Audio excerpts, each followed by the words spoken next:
Hello friends, কেমন আছো সবাই? আশা করি সবাই ভালো আছো।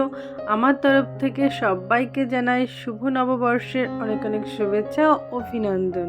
আমরা যতই মডার্ন হই না কেন, যুগ যতই এগিয়ে যাক না কেন, যতই আমরা ইংরেজি মাস হিসেবে চলি না কেন, আমরা বাঙালিরা যে কোনো পুজো, অনুষ্ঠান, শুভ কাজ সব কিছুই এই বাংলা মাস অনুযায়ী কিন্তু ধরি।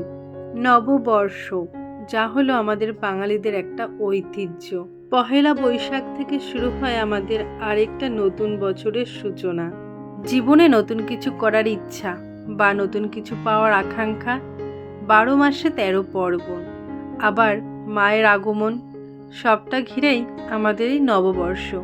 যুগের সাথে তাল মিলাতে গিয়ে যেমন আমরা আধুনিকত্বে গা ভাসাতে পারি, তেমনই আমরা পুজো, পার্বণ, অনুষ্ঠানে বাঙালি সাজে ফুটে উঠতে পারি। বাঙালিয়ানা আমাদের রক্তে, যা যুগের পর যুগ বয়ে আসছে এক পিঢ়ি থেকে আর এক পিঢ়ি পর্যন্ত। হ্যাঁ, আমরা বাঙালি।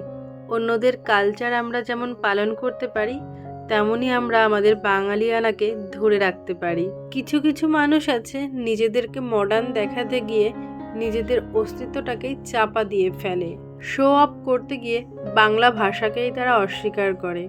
ইংরেজিতে ফটর ফটর করতে পারলেও বাংলায় তারা নবডঙ্কা। বাঙালি হয়ে বাংলা জানে না, সেটাও নাকি তাদের কাছে গর্বের বিষয়। তাদের কাছে বাঙালি মানে অশিক্ষিত, মূর্খ, অজপাড়া গায়ের মানুষজন। বাঙালি হওয়াটা যেন তাদের কাছে লজ্জার।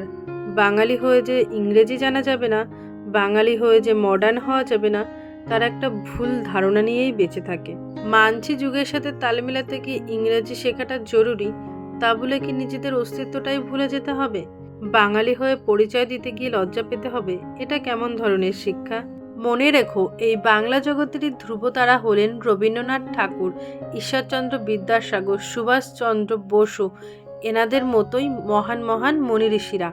ওনাদের ভূমিকাও ছিল কিন্তু এই দেশের প্রতি অনেক বেশি, আর ওনারাও ছিলেন কিন্তু বাঙালি। তাই বলছি, বাঙালি হয়ে লজ্জা নয়, গর্ব করে বলুন আমরা বাঙালি। আমরা বাঙালি আনাতে নিজেদের গা ভাসাতে ভালোবাসি। দেখা হচ্ছে নেক্সট ভিডিওতে। টাটা।